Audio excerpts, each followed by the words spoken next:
경기도 파주의 한 주택가. 2022년 11월 어느 이웃 주민이 경찰에 신고 전화를 걸었습니다. 저기요, 우리 동네에 이상한 집이 있어요. 70대 시어머니와 40대 며느리가 사는 집인데요. 신고자는 30년째 이 동네에 살던 부동산 중개업자 김철수 씨였습니다. 그의 목소리는 떨리고 있었죠. 시어머니가 매일 새벽 오시면 뒷마당 남편 묘소 앞에서 1시간씩 무릎 꿇고 있어요. 비가 와도 눈이 와도요. 그런데 며느리는 그걸 그냥 내버려 둡니다. 아니, 더 이상한 건요. 김철수 씨가 숨을 고르며 말을 이었습니다. 며느리가 시어머니한테 매일 정확히 3번, 오전 8시, 낮 12시, 저녁 6시에 약을 먹이는데요. 시어머니가 거부하면 무릎 꿇고 애원해요.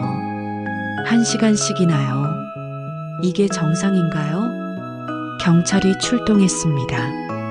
하지만 현장에서 목격한 광경은 더욱 기묘했습니다. 73세의 시어머니 박순덕 씨는 허리가 90도로 굽은 채 낡은 회색 점퍼를 입고 있었어요.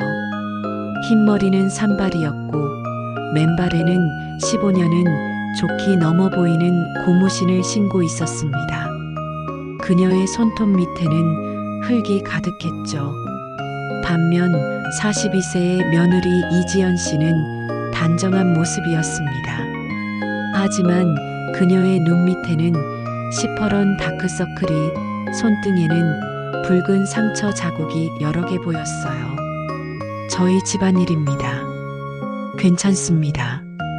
지연 씨가 담담하게 말했습니다. 경찰이 시어머니에게 물었죠. 어머님, 혹시 며느리분이?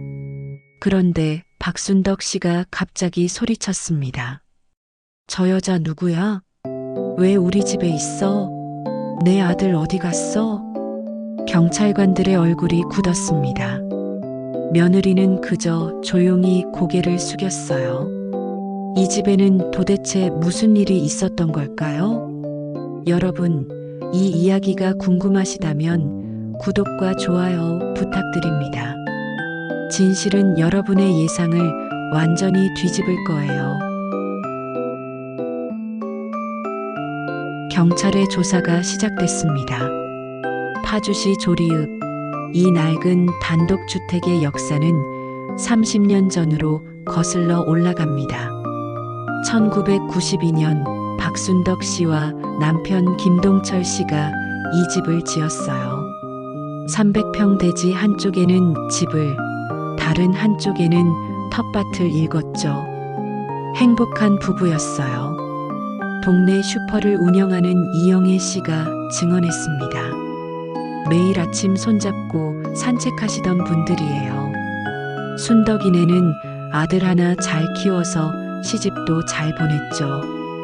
며느리도 참 괜찮은 사람이었어요. 서울에서 온 분인데 교사였대요. 하지만 2018년 6월 15일 모든 것이 변했습니다. 김동철 씨가 갑작스러운 심근경색으로 세상을 떠났어요. 향년 68세였습니다. 그리고 남편의 유언이 이상했죠. 집 뒤뜰에 묻어달라. 법적으로는 불가능한 일이었어요. 하지만 박순덕 씨는 남편의 마지막 부탁을 들어주고 싶었습니다. 결국 화장한 유골함을 뒷마당 느티나무 아래 비밀리에 안치했어요. 그때부터였어요. 시어머니가 이상해지신 게, 당시 이 집에서 2km 떨어진 아파트에 살던 며느리 지연 씨의 증언입니다. 시아버님이 돌아가신 후 어머님은 매일 새벽 5시에 일어나서 묘소 앞에 앉아 계셨어요. 처음엔 당연한 애도 과정이라고 생각했죠. 그런데 이상한 일이 또 발생했습니다. 2018년 8월 박순덕 씨가 갑자기 쓰러졌어요. 병원 진단 결과는 충격적이었습니다. 초기 알츠하이머입니다. 신경과 전문의 최민호 박사가 가족들에게 조심스럽게 말했어요. 스트레스성 급성 발병으로 보입니다. 배우자 사별이 큰 영향을 미쳤을 가능성이 높습니다. 지금 시작하면 진행 속도를 늦출 수 있어요. 하지만 박순덕 씨는 약을 거부했습니다. 난 병 없어. 그냥 남편 생각나서 그래. 며느리 지연 씨가 무릎 꿇고 애원했어요. 어머님, 약 드세요. 제발이요. 싫어. 너 때문에 우리 남편 일찍 갔어. 너 때문이야. 칼날 같은 말이었습니다. 지연 씨의 눈에 눈물이 고였지만 그녀는 참았어요. 동네 사람들의 수군거림이 시작됐습니다. 며느리가 시어머니 방치한대. 아니야, 내가 보니까 시어머니가 며느리 미워해. 아들은 뭐해? 왜 안 와? 하지만 진짜 충격은 그 다음이었죠. 2018년 10월 며느리 지연 씨가 갑자기 이사를 왔습니다. 아파트를 처분하고 시어머니 집으로 들어온 거예요. 남편도 없이 혼자서. 남편은 서울에서 회사 다녀요. 주말에만 와요. 지연 씨가 이웃들에게 담담하게 설명했습니다. 하지만 이상한 점이 한두 가지가 아니었어요. 첫 번째 이상한 점. 지연 씨는 교직을 그만뒀습니다. 15년 경력의 중학교 국어교사였는데 갑자기 사직서를 냈어요. 개인 사정입니다. 그게 전부였습니다. 두 번째 이상한 점. 지연 씨는 매일 오전 8시, 낮 12시, 저녁 6시에 정확히 시어머니에게 약을 먹였습니다. 시어머니가 거부하면 1시간이고 2시간이고 무릎 꿇고 기다렸어요. 왜 저렇게까지 해? 이웃들은 이해할 수 없었습니다. 세 번째 이상한 점. 박순덕 씨는 며느리를 점점 더 싫어했습니다. 저 여자 누구야? 왜 우리 집에 있어? 하루에 10번도 넘게 같은 말을 했어요. 때로는 며느리의 손을 핥히기도 했습니다. 지연 씨의 손등에 생긴 상처는 그렇게 생긴 거였죠. 네 번째 이상한 점. 남편이 주말에도 오지 않았습니다. 한 달에 한 번? 아니, 2달에 한 번? 점점 간격이 벌어졌어요. 남편분은 어디 계세요? 이웃이 물었을 때 지연 씨는 그저 웃었습니다. 바빠요. 승진해서. 하지만 그녀의 웃음은 쓸쓸했어요. 다섯 번째 이상한 점. 2019년 설날 지연 씨는 혼자 시어머니와 떡국을 끓여 먹었습니다. 남편은 오지 않았어요. 아들은요? 동네 할머니가 물었을 때 박순덕 씨가 갑자기 소리쳤습니다. 우리 아들 죽었어. 다 저 여자 때문이야. 모두가 숨을 죽였습니다. 지연 씨는 아무 말도 하지 않았어요. 그저 시어머니의 손을 잡고 조용히 떡국을 떠먹여 드렸습니다. 그때 박순덕 씨가 갑자기 울기 시작했어요. 우리 아들, 우리 아들. 경찰은 이 대목에서 중요한 사실을 발견했습니다. 2019년 2월 남편 김재훈 씨의 휴대전화가 정지됐어요. 요금 미납이었습니다. 그리고 그의 회사에 문의한 결과 김재훈 씨는 2018년 9월에 퇴사했습니다. 인사팀 직원의 답변이었어요. 그렇다면 지연 씨는 왜 거짓말을 했을까요? 남편은 어디에 있는 걸까요? 경찰이 며느리 지연 씨를 조용히 불렀습니다.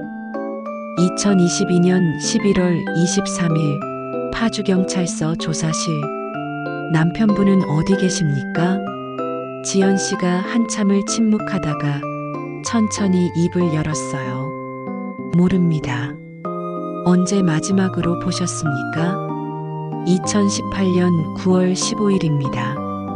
정확히 4년 2개월 전이었습니다. 남편이 집을 나갔어요. 시아버님 돌아가시고 3개월 후였죠. 어머님 병 진단받은 다음 날이었습니다. 지연 씨의 목소리는 담담했어요. 하지만 그녀의 손은 떨리고 있었습니다. 마지막으로 뭐라고 하셨습니까? 나는 못하겠어. 엄마 치매 간병, 나는 못해. 미안해. 라고 했습니다. 그날 밤 남편은 짐 하나 없이 집을 나갔어요. 휴대전화도 끊었고 이혼 서류도 보내지 않았습니다. 그냥 사라졌죠. 그래서 시어머니를 혼자 돌보신 겁니까? 네. 왜요? 친자식도 포기한 일을. 지연 씨가 처음으로 눈물을 보였습니다. 저도 모르겠어요. 그냥 어머님을 두고 갈 수가 없었어요. 경찰관들은 서로 얼굴을 마주 봤습니다. 이해할 수 없었죠. 하지만 진짜 이야기는 이제부터였습니다. 경찰이 집을 수색했습니다. 뭔가 단서가 있을 거라고 생각했어요. 지연 씨의 방은 정갈했습니다. 낡은 책상, 오래된 옷장, 그리고 작은 서랍장 하나. 그게 전부였어요. 여기 좀 보십시오. 한 경찰관이 서랍장을 열었습니다. 그 안에는 낡은 공책 한 권이 있었어요. 2018년 9월 16일 남편이 떠난 다음 날부터 쓴 일기였습니다. 2018년 9월 16일 재훈이가 떠났다. 이해한다. 나라도 도망치고 싶다. 하지만 어머님의 그 눈빛을 잊을 수가 없다. 병원에서 진단받던 날 어머님이 내 손을 꼭 잡으셨다. 지연아, 나 이제 어떻게 되는 거니? 하고 물으셨다. 난 아무 대답도 할 수 없었다.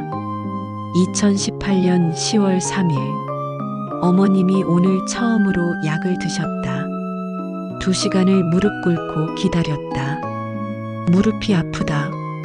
하지만 어머님이 약을 드실 때 그 작은 입술이 떨리는 게 보였다. 무서우신 거다. 혼자 두면 안 된다. 2019년 2월 5일 설날이다. 어머님이 아들 죽었다고 소리치셨다. 동네 사람들이 다 쳐다봤다. 부끄럽다. 하지만 어머님 손을 놓을 수가 없다. 이상하게도 놓을 수가 없다. 경찰관이 공책을 넘기다가 멈췄습니다. 2020년 3월 20일자 일기였어요. 2020년 3월 20일 코로나가 터졌다. 세상이 멈췄다. 하지만 우리는 괜찮다. 어머님과 나 단둘이서 텃밭에서 상추를 키운다. 어머님이 흙을 만지시면 조금 나아지신다. 지연아, 이거 봐. 씨앗이 싹 텄어. 하고 웃으신다. 오늘은 날 알아보셨다. 2020년 7월 8일 어머님 증상이 심해지셨다. 하루에 10번도 넘게 날 모르신다. 너 누구야? 왜 우리 집에 있어? 하신다. 가슴이 아프다. 하지만 포기할 수 없다.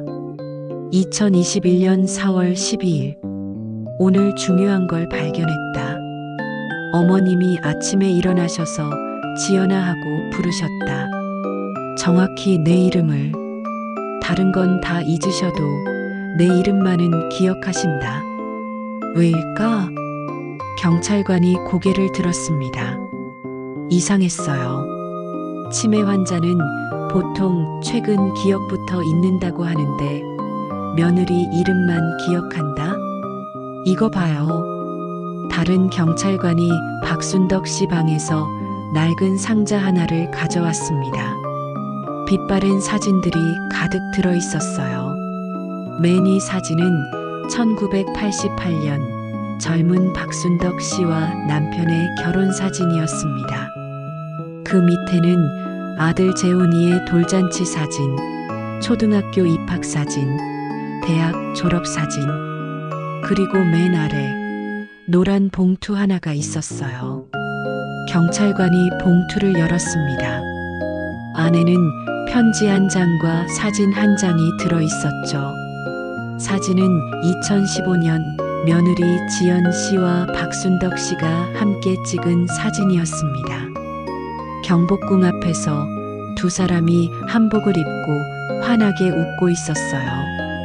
박순덕 씨가 지연 씨의 어깨에 팔을 두르고 딸처럼 끌어안고 있었습니다. 편지는 2017년 12월 25일에 쓴 것이었어요. 남편 김동철 씨의 글씨였습니다. 사랑하는 순덕에게 당신과 50년을 살았소. 행복했소. 특히 우리 며느리 지연이를 만난 건 큰 복이었소. 당신 기억하오? 지연이가 처음 집에 왔을 때 2012년 설날이었지. 당신이 며느리가 서울 사람이라고, 교사라고 우릴 무시할까봐 걱정했었소. 하지만 지연이는 달랐소. 당신 손을 잡고 어머님 잘 부탁드려요라고 했을 때 당신이 울었소. 난 봤소. 그 후 6년간 지연이는 한 달에 3번씩 우리를 찾아왔소. 바쁜 교사 일을 하면서도요. 당신이 아플 때마다 달려왔고 내가 입원했을 때는 밤새 병원을 지켰소. 순덕, 만약 내가 먼저 가면 말이오. 당신을 부탁할 사람은 재훈이가 아니라 지연이요. 내 예감이 그렇소. 지연이를 믿으시오. 그 아이는 당신의 딸이요. 영원히 사랑하는 당신의 남편, 동철이가. 경찰관의 손이 떨렸습니다. 이게 무슨... 모두가 입을 다물지 못했습니다. 그때 박순덕 씨가 방에 들어왔어요. 경찰관을 보고 깜짝 놀라 뒤로 물러섰죠. 누구세요? 지연아, 지연아. 며느리 지연 씨가 달려왔습니다. 네, 어머님. 여기 있어요. 박순덕 씨가 지연 씨의 손을 꼭 잡았어요. 지연아, 무서워. 저 사람들 누구야? 괜찮아요, 어머님. 제가 여기 있잖아요. 박순덕 씨가 고개를 끄덕이며 안심한 듯 지연 씨의 팔에 얼굴을 묻었습니다. 그 순간 경찰관들은 깨달았어요. 시어머니는 모든 걸 잊어도 며느리만은 안 잊는다는 것을. 이건 완전히 예상 밖이었어요. 하지만 진짜 이야기는 이제부터였습니다. 2022년 11월 25일 오후 2시 파주시 보건소 상담실. 조용한 공간에 지연 씨가 앉아 있었습니다. 경찰과 사회복지사 그리고 신경과 의사가 함께 자리했어요. 이지연 씨, 저희가 알고 싶은 게 있습니다. 사회복지사 정미란 씨가 조심스럽게 물었어요. 왜 그렇게까지 하셨어요? 남편도 떠난 마당에 친정 식구도 아닌 시어머니를. 지연 씨가 한참을 침묵했습니다. 창밖의 겨울 햇살이 그녀의 수척한 얼굴을 비췄어요. 깊은 한숨이 나왔습니다. 말씀드릴게요. 처음부터 지연 씨의 이야기가 시작됐습니다. 2012년 1월이었어요. 남편 재훈이와 연애한 지 2년째 되던 해였죠. 설날이 다가왔고 남편이 말했어요. 우리 부모님께 인사드리러 가자. 저는 떨렸어요. 지연 씨의 기억이 10년 전으로 돌아갔습니다. 2012년 1월 22일 설날 이튿날이었죠. 경기도 파주 낡은 단독주택 앞. 지연 씨는 한복을 차려입고 큰 선물 보따리를 들고 있었어요. 손이 떨렸습니다. 왜 이렇게 떨어? 우리 엄마 좋은 분이야. 재훈이가 웃으며 말했지만 지연 씨는 불안했어요. 서울 출신의 교사인 자신을 시골 출신의 시어머니가 좋아할까? 대문이 열렸습니다. 어서 와요. 박순덕 씨가 환하게 웃으며 나왔어요. 60대 초반이었지만 젊어 보였습니다. 그녀는 지연 씨의 손을 덥석 잡았죠. 에고, 손이 왜 이렇게 차가워? 추웠지? 어서 들어와. 내가 떡국 끓였어. 그날 박순덕 씨는 지연 씨를 딸처럼 대했습니다. 지연아, 이거 먹어봐. 내가 직접 담근 김치야. 지연아, 춥지? 내가 내복 챙겨놨어. 지연아, 우리 재훈이 잘 부탁해. 지연 씨의 눈시울이 붉어졌어요. 어머님, 왜 그래? 혹시 내가 뭘 잘못했어? 아니에요. 저는 친정엄마를 일찍 여의었어요. 중학교 2학년 때요. 그래서 지연 씨가 목이 메었습니다. 박순덕 씨가 그녀를 꼭 안아줬어요. 그랬구나. 그럼 이제부터 내가 너의 엄마다. 알겠지? 그날 밤 지연 씨는 처음으로 엄마 같은 사람을 만났다고 느꼈습니다. 그 후 6년간 저는 한 달에 3번씩 시댁을 방문했어요. 지연 씨가 말을 이었습니다. 어머님은 정말 좋은 분이셨어요. 제가 학교 일로 힘들어하면 들어주셨고, 제가 아프면 밤새 죽을 끓여 갖다 주셨죠. 친정 엄마보다 더 엄마 같았어요. 2015년 가을, 지연 씨가 유산을 했습니다. 임신 8주 차였어요. 병원 침대에 누워 혼자 울고 있을 때 달려온 건 남편이 아니었습니다. 박순덕 씨였어요. 지연아, 괜찮아. 다 괜찮을 거야. 시어머니가 하루 종일 손을 잡아줬습니다. 그날 밤 지연 씨는 시어머니의 품에서 아이처럼 울었어요. 어머님, 제가 엄마 잃었을 때도 이렇게 아프지 않았어요. 그래, 울어. 다 울어. 그 후 한 달간 박순덕 씨는 매일 서울까지 왔습니다.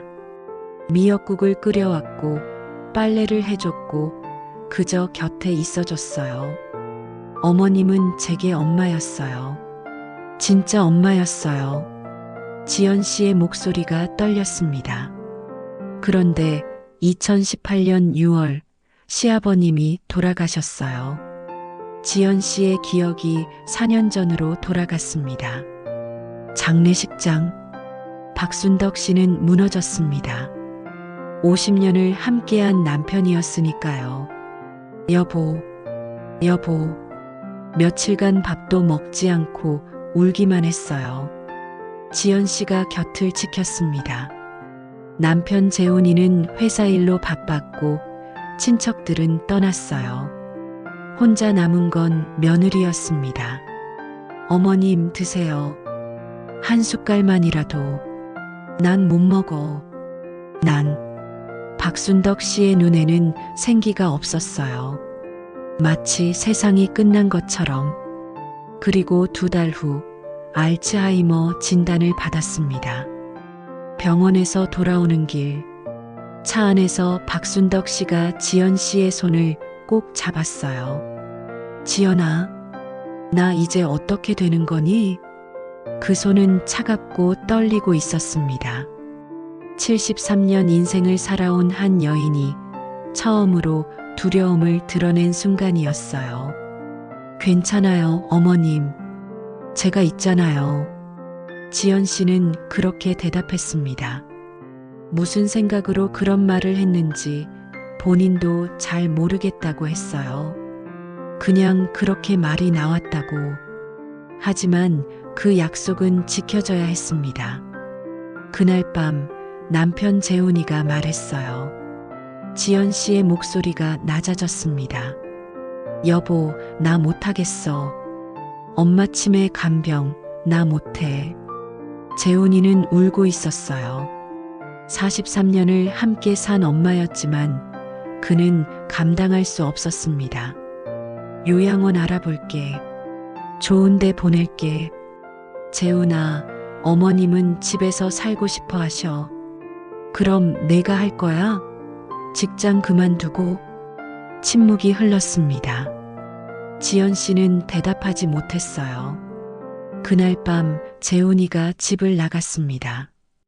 짐도 없이 그냥. 다음 날 저는 결심했어요. 지연 씨가 말했습니다. 어머님을 혼자 둘 수 없다고. 2018년 10월 저는 교직을 사직했어요. 15년 경력이었지만 후회 없었습니다. 그리고 시어머니 댁으로 이사했죠. 첫날 밤 박순덕 씨가 물었어요. 지연아, 왜 왔어? 어머님 돌봐드리려고요. 재훈이는? 바빠요. 박순덕 씨는 아무 말도 하지 않았습니다. 하지만 그날 밤 지연 씨는 시어머니가 우는 소리를 들었어요. 재훈아, 엄마가 미안해. 처음 1년이 제일 힘들었어요. 지연 씨가 말을 이었습니다. 어머님은 약 먹기를 거부하셨어요. 난 병 없어라고 하시면서요. 그래서 저는 매일 무릎을 꿇고 기다렸습니다. 1시간, 2시간, 때로는 3시간씩요. 2019년 2월의 어느 날, 영하 10도의 추운 겨울이었어요. 어머님, 약 드세요. 싫어. 너 누구야? 우리 집에서 나가. 지연 씨는 거실 바닥에 무릎을 꿇었습니다. 온돌 바닥이 뜨거웠지만 견뎠어요. 1시간이 지났습니다. 2시간이 지났습니다. 박순덕 씨가 갑자기 소리쳤어요. 일어나. 왜 안 일어나? 어머님이 약 드실 때까지 안 일어나요. 미쳤어? 넌 미쳤어. 박순덕 씨가 지연 씨의 손을 할퀴었습니다. 피가 났어요. 하지만 지연 씨는 일어나지 않았습니다. 3시간째 박순덕 씨가 무너졌어요. 그만해. 제발. 내가 먹을게. 떨리는 손으로 약을 받아들었습니다. 그리고 조용히 울었어요. 지연아, 미안해. 그날 박순덕 씨는 며느리의 이름을 정확히 불렀습니다. 2020년 코로나가 터졌어요. 세상이 멈췄지만 우리는 괜찮았어요. 지연 씨가 처음으로 작게 웃었습니다. 어머님과 함께 텃밭을 일궜어요. 상추, 고추, 가지. 어머님은 흙을 만지실 때 가장 행복해 하셨어요. 어느 봄날 박순덕 씨가 텃밭에서 소리쳤습니다. 지연아, 이거 봐. 씨앗이 싹 텄어. 지연 씨가 달려갔어요. 작은 녹색 싹이 흙을 뚫고 나와 있었습니다. 어머님이 심으셨잖아요. 잘하셨어요. 내가 심었어? 네, 어머님이요. 박순덕 씨가 환하게 웃었어요. 그 순간만큼은 병이 없는 것처럼. 하지만 2021년부터 증상이 심해졌어요. 지연 씨의 표정이 어두워졌습니다. 어머님은 하루에 10번도 넘게 날 잊으셨어요. 너 누구야? 왜 우리 집에 있어? 하셨죠. 처음엔 슬펐어요. 하지만 점차 익숙해졌습니다. 2021년 가을, 박순덕 씨가 갑자기 집을 나가려고 했어요. 아들 찾으러 갈 거야. 우리 아들 어디 갔어? 어머님, 밤이에요. 내일 아침에 가요. 싫어. 지금 가야 해. 박순덕 씨가 현관문을 열려고 했습니다. 지연 씨가 막아섰어요. 어머님, 재훈이는 안 와요. 왜 안 와? 나간 거예요. 어머님을 돌보기 힘들어서요. 박순덕 씨가 멈췄습니다. 그리고 천천히 지연 씨를 봤어요. 그럼 넌 왜 있어? 저는 어머님이 좋아서요. 거짓말. 진짜예요. 어머님은 제 엄마니까요. 박순덕 씨의 눈에 눈물이 고였습니다. 그리고 조용히 지연 씨를 안았어요. 지연아, 고마워. 그날 밤 두 사람은 오랫동안 껴안고 울었습니다. 지금은 더 심해지셨어요. 지연 씨가 상담실에서 말했습니다. 어머님은 거의 모든 걸 잊으셨어요. 본인 이름도, 나이도, 남편도. 하지만 신기하게도 지연 씨의 목소리가 떨렸습니다. 제 이름만은 기억하세요. 아침에 일어나시면 지연아 하고 부르세요. 밤에 주무시기 전에도 지연아, 옆에 있지? 하고 물으세요. 왜 그럴까요? 의사가 물었습니다. 모르겠어요. 하지만 아마도. 지연 씨가 눈물을 닦았어요. 제가 마지막까지 곁에 있어서가 아닐까요? 다른 사람들은 다 떠났지만 저만은 항상 옆에 있었으니까요. 방 안이 조용해졌습니다. 한 가지 더 말씀드릴게요. 지연 씨가 가방에서 낡은 편지 한 장을 꺼냈습니다. 시아버님이 돌아가시기 전에 쓰신 편지예요. 제가 우연히 발견했죠. 그 편지에는 이렇게 적혀 있었습니다. 지연이를 믿으시오. 그 아이는 당신의 딸이요. 어머님도 이 편지를 읽으셨을 거예요. 그래서 무의식 중에 저를 기억하시는 게 아닐까요? 지연 씨가 마지막으로 말했습니다.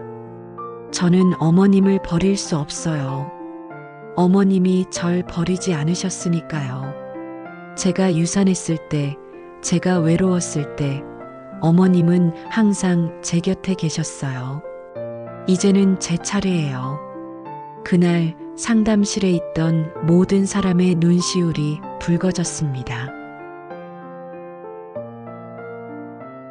2023년 봄, 파주의 그 작은 집에 변화가 생겼습니다. 사회복지사 정미란 씨가 정기적으로 방문하기 시작했어요.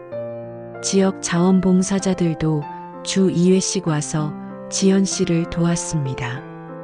혼자 감당하지 마세요. 우리가 있잖아요. 동네 사람들도 달라졌어요. 진실을 알게 된 후 그들은 지연 씨를 다르게 봤습니다. 슈퍼주인 이영애 씨는 매주 반찬을 갖다 줬어요. 지연이 씨, 이거 좀 드세요. 제가 만들었어요. 감사합니다, 이모님. 이모님이라니. 이제 우리 가족이잖아. 부동산 중개업자 김철수 씨는 무릎을 쳤습니다.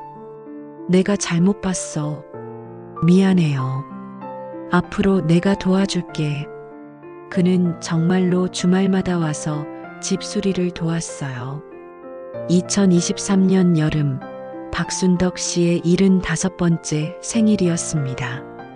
텃밭에는 토마토가 빨갛게 익었어요. 지연 씨가 직접 케이크를 만들었습니다. 어머님, 생일 축하해요. 박순덕 씨가 케이크에 촛불을 봤어요. 그리고 조용히 물었습니다. 오늘 무슨 날이야? 어머님 생일이에요. 내 생일? 나 몇 살이야? 75세요. 박순덕 씨가 놀란 표정을 지었습니다. 벌써? 내가 벌써 그렇게 늙었어? 네, 하지만 아직도 예쁘세요. 박순덕 씨가 웃었어요. 그리고 갑자기 지연 씨의 손을 잡았습니다. 지연아, 네 어머님, 고마워. 내가 있어서. 그 말 한마디에 지연 씨의 5년이 보상받았습니다. 2024년 가을, 박순덕 씨의 증상은 더 심해졌어요. 이제 걷기도 힘들어졌고 말도 거의 하지 못했습니다.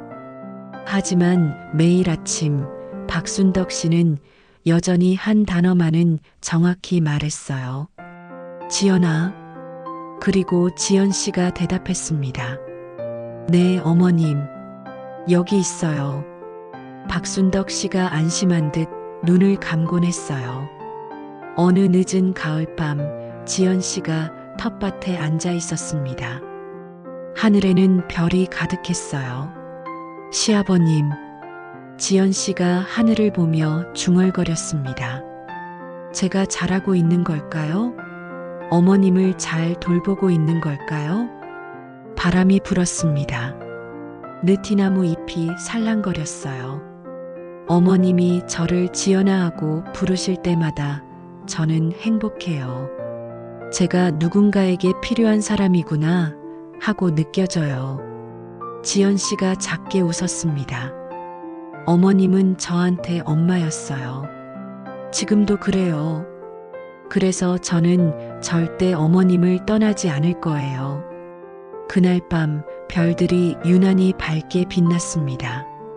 지금도 파주 조리읍의 그 작은 집에는 두 여인이 살고 있습니다. 73세의 남편을 잃고 알츠하이머에 걸린 시어머니, 그리고 모든 걸 버리고 곁을 지키는 42세의 며느리. 박순덕 씨는 이제 거의 모든 걸 잊었어요. 하지만 단 하나, 며느리의 이름만은 절대 잊지 않습니다. 매일 아침 지연아라고 부르고 매일 밤 지연아, 옆에 있지? 라고 물어요. 그리고 지연 씨는 항상 대답합니다. 네, 어머님. 여기 있어요. 항상. 어떤 사랑은 피보다 진합니다. 어떤 가족은 선택으로 만들어집니다. 이지연 씨가 보여준 것은 의무도 아니고 희생도 아니었어요. 그건 그저 사랑이었습니다. 한 사람이 다른 사람을 온전히 받아들이는 것. 한 사람이 다른 사람의 마지막까지 함께하는 것. 그것이 가족이고 그것이 사랑이었습니다. 다 잊어도 너는 안 잊는다. 2024년 11월 어느 가을 저녁, 파주의 작은 집 거실에서 두 여인이 함께 저녁을 먹고 있습니다. 박순덕 씨가 지연 씨를 봅니다. 그리고 조용히 말해요. 지연아, 사랑해. 지연 씨의 눈에 눈물이 고입니다. 저도 사랑해요, 어머님. 창밖으로 첫눈이 내리기 시작했습니다. 하얀 눈송이가 텃밭을 덮었어요.